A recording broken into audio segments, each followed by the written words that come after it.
Hi everyone, and welcome to this week's Let's Talk. I'm going to start off with a quote.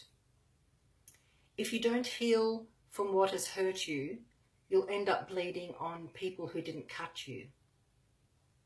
Here it is again. If you don't heal from what has hurt you, you'll end up bleeding on people who didn't cut you. Has this struck a chord with you? Let's break it down a little. So I believe what this quote is implying is that if we hold on to emotions connected to a situation and we haven't reached closure, we haven't accepted the outcome of that situation, then we can be holding on to that emotion. We can be sitting in it for far too long, and then other people come in and out of our lives, and we'll end up directing that unspent emotion at those people undeservedly. So we need to resolve our emotional hangovers. We need to resolve them and tie them up and put them aside and let them go behind us, let them go back to the past so that we can move forward. Otherwise, we're carrying that emotion on and it's just not going to serve us, and it's actually going to harm other people who come into our life. So this topic is about our mental health, and I want to ask you, do you keep a check on your mental health? Do you address your injuries, your emotional injuries, and your failures and the rejections that you face in life? Do you address them? Do you tend to them like the wounds that they are, the emotional wounds that they are? Do you ensure that your self-esteem recovers and bounces back after you've received an emotional blow? Do you keep a check on that?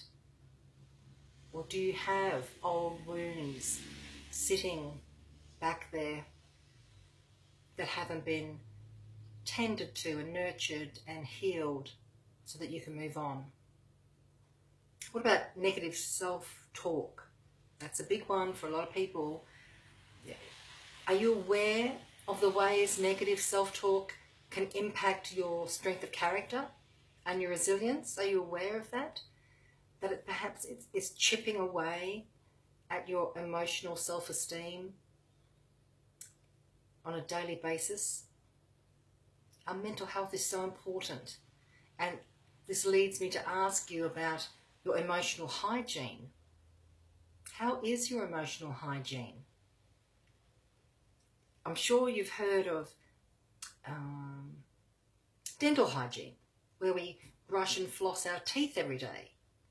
You've possibly heard of fiscal hygiene or economical hygiene, where you keep your bookkeeping in order and you make sure you haven't got too many outstanding bills or paying too much interest on credit cards or have too many credit cards. You keep everything as tight and tidy economically as you can. So you would have heard of that.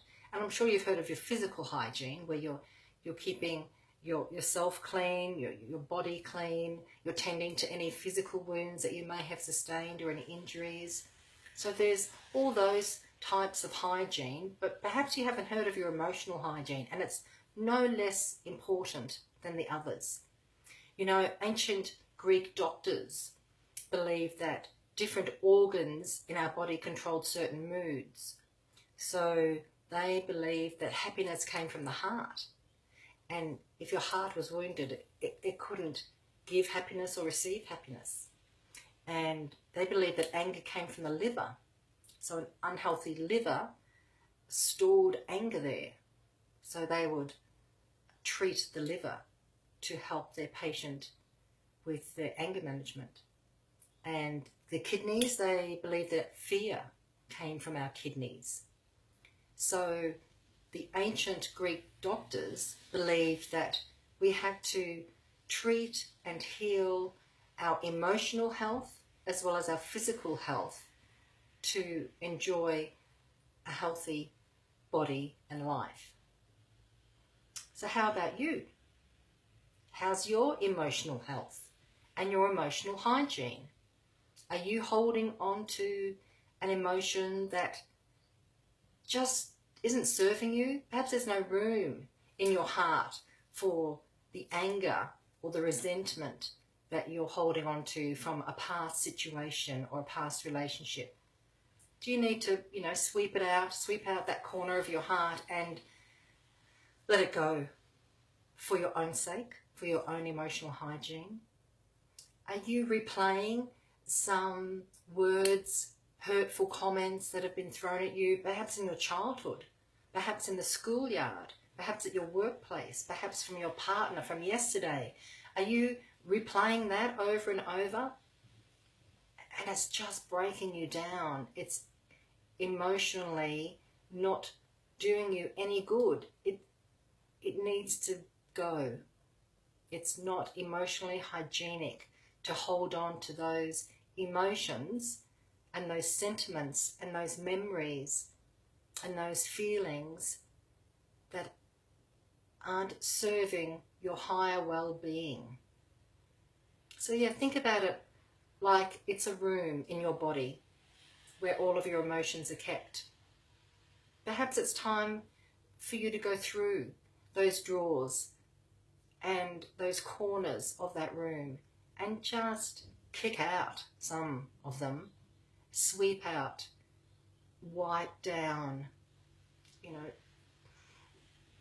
therapeutically sprinkle some eucalyptus or, whatever you do to a room in your house that just needs a fresh clean out and some fresh air and let some light in to get rid of the old, because it's just not serving you. And it's not right to let an emotion sit there and fester, because you wouldn't do that to a wound. If you'd stubbed your toe and broken the skin, you'd be concerned about infection and the wear and tear on your whole foot while it's contained in a shoe, and making sure the pain is under control and the healing process is moving along nicely, and you'd dress it and you'd clean it and you'd bathe it.